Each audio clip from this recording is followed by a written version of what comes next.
just finished my morning yoga practice. I was watching the sunrise over there.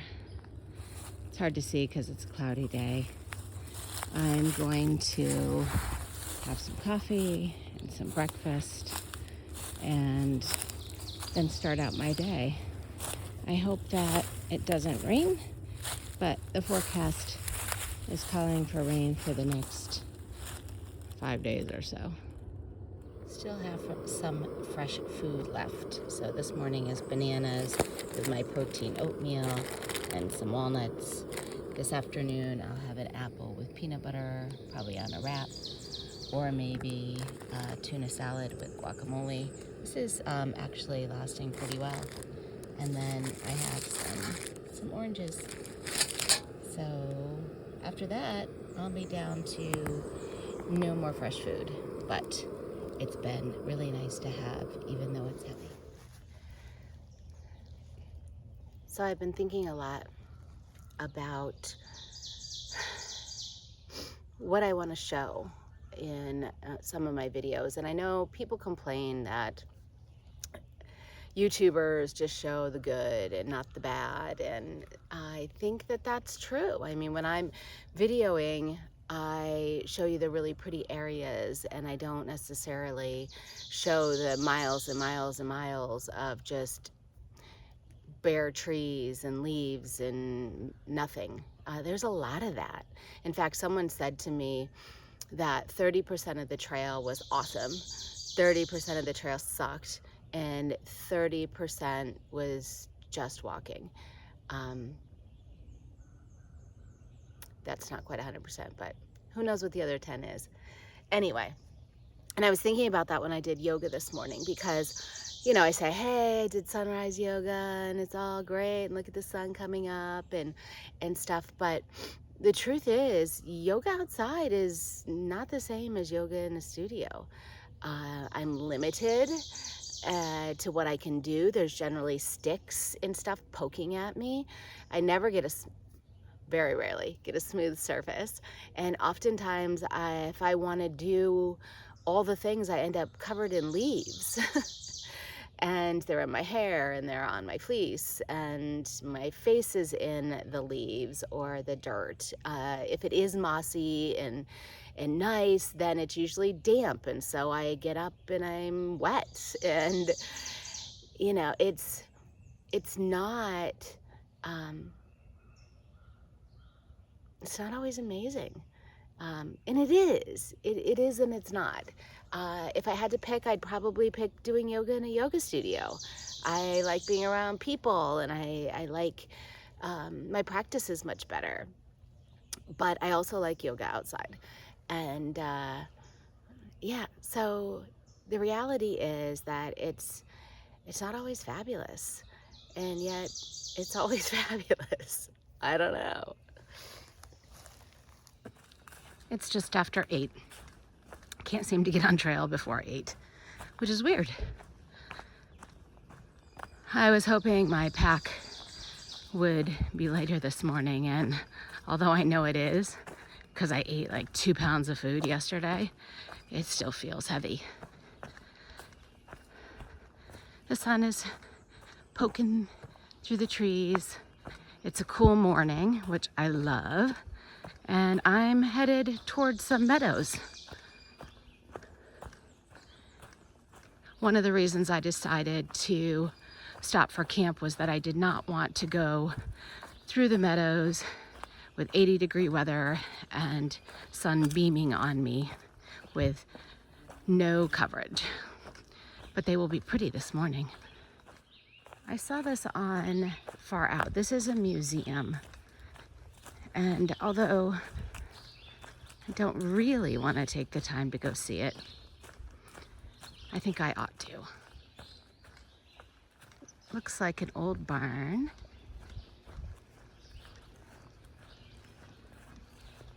And there's people over there.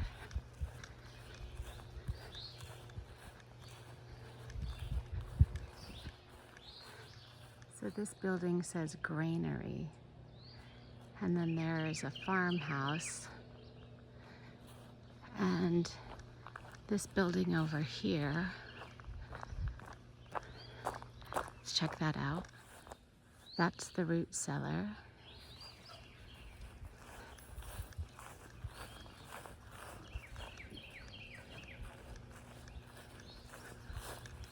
Wood house, meat house.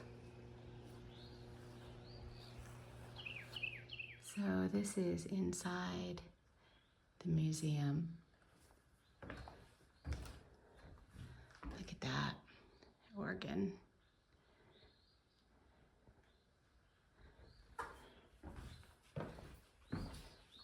A huge loom, spinning wheel. I was actually a fibers minor in school, so I had a 6-foot loom at one point.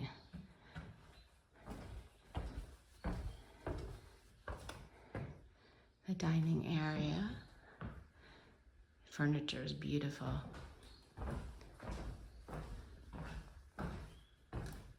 And the kitchen. This is actually pretty cool. Look at that stove.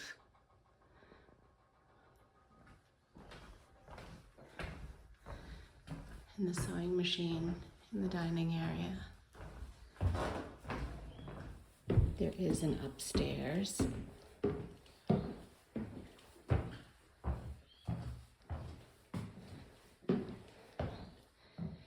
Bedroom. Quilting. So I remember as a kid hanging out under the quilts while my great-grandmothers and grandma did the quilting.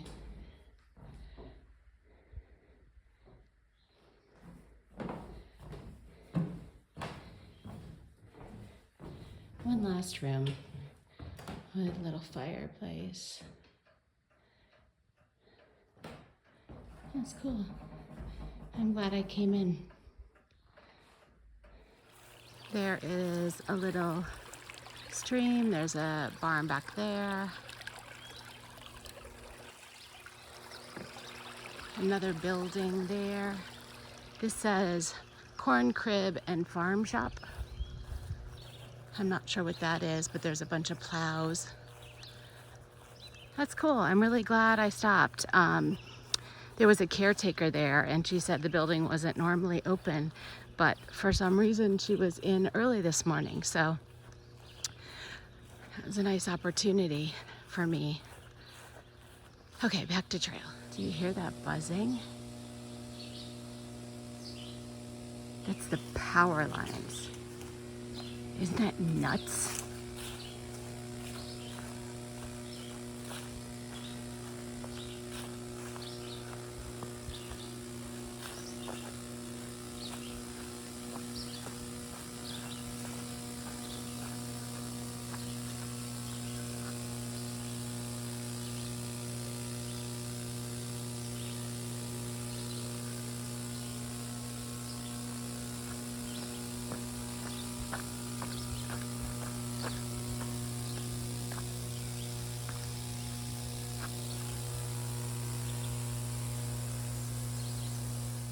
On the Far Out app, they said you could hear the power lines, and at night you could also see them, like sending sparks out, whatever, I don't know. It's so weird. Not sure that's a good thing. Trail magic at the old one-room school, courtesy of West End United Methodist Church. I wonder if that's true. Let's go see. Linda Mood School, 1894. There's a trail magic sign on the door.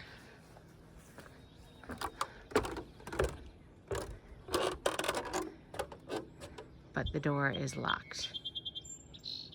Hikers can stay at the museum picnic shelter. Huh. If you look in the window, there's the school desks and so forth. Here's a meadow. So that sign said the building was only open Tuesday through Sunday, 10 to 5. And it's 8:30. So, guess I missed that one. It's pretty in through here. Another meadow.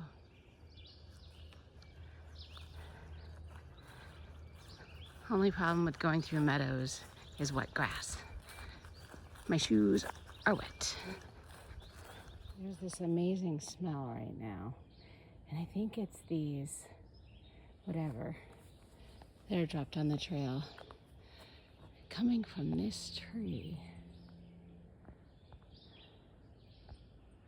They're yellowish. But I don't know what it is. There's another big tree with the same stuff on it. It smells good. It smells like spring. And it's covering the ground. Finding things like this in the woods make me smile. Oh, the humanness of it all. I've been thinking a lot about a couple of things this morning. And one is in regards to a comment I received on one of my videos that I posted when I wasn't feeling well.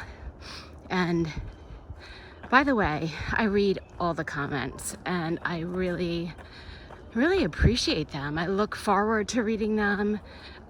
Sometimes when I have service on trail, I'm able to access them and they just make me feel good. You know, I appreciate all of the positivity and the encouragement. I don't often reply with detail, even though I think about that. I just don't have time to comment in length on each one, but I want you to know that I do really genuinely value them and they make a difference. So this one comment said on one of my videos when I wasn't feeling well that there was a tap out coming. You know, every once in a while I get a not so positive comment, and that was one. And I've been chewing on that for a while, and how I would respond to that, what the intention of that comment was, and it's brought some insight.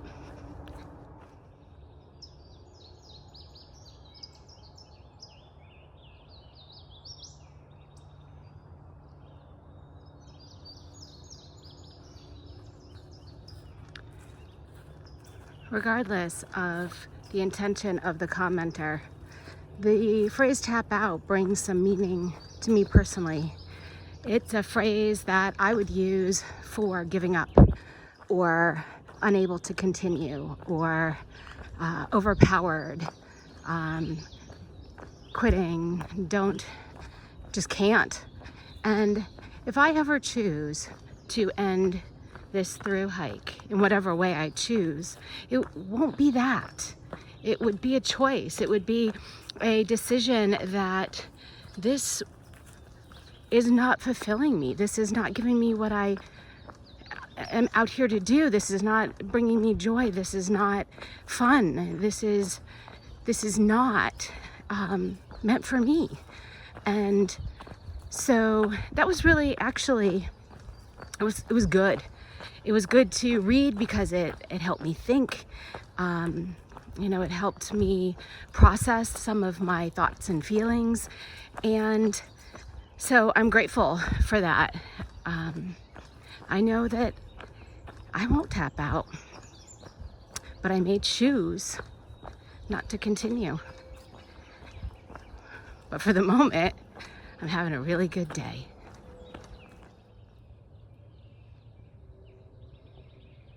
Can you see it? It was just spinning and spinning and spinning. Here's another one. It's spinning and spinning and spinning. I could definitely philosophize on those spinning leaves for a while, but I'll get back to the other subject. It brings to my mind the words goals and intentions, and for the last few years I've been trying to set more intentions and give up this idea of having a goal, because goals are set by the person in the moment. And the issue I have with that is that that person changes moment to moment to moment. And sometimes you're striving for a goal that your past self, your old self, the self that doesn't really exist anymore, set. And so I try not to do that. I just set intentions. And when I started this journey, my intention was to go to Katahdin, was to walk from Georgia to Maine. And as of today, my present self still holds that intention. But who knows what my tomorrow self might want, need, desire. I guess we'll find out. And finally, as someone who has struggled with anxiety over decision making for years, I think that it's important to let go of this idea that there is a right and wrong, or a good and bad, or an ultimate. It goes back to a few days ago when I was talking about maximizers and satisficers. You know, especially as my kids are in their 20s and they're making some really big life decisions, I want to encourage them that they can't possibly know the right or wrong choice. And the best thing that they could do is just experiment with things, you know? So if you think you want to go to college and see if you like college. How can you know if you like college if you haven't been to college? That sort of thing. So that relates to the trail. And, you know, I would have no idea whether or not I would want to be a through hiker. I've never been one. And now I'm experimenting and seeing if I want to be a through hiker. And the answer for today is yes.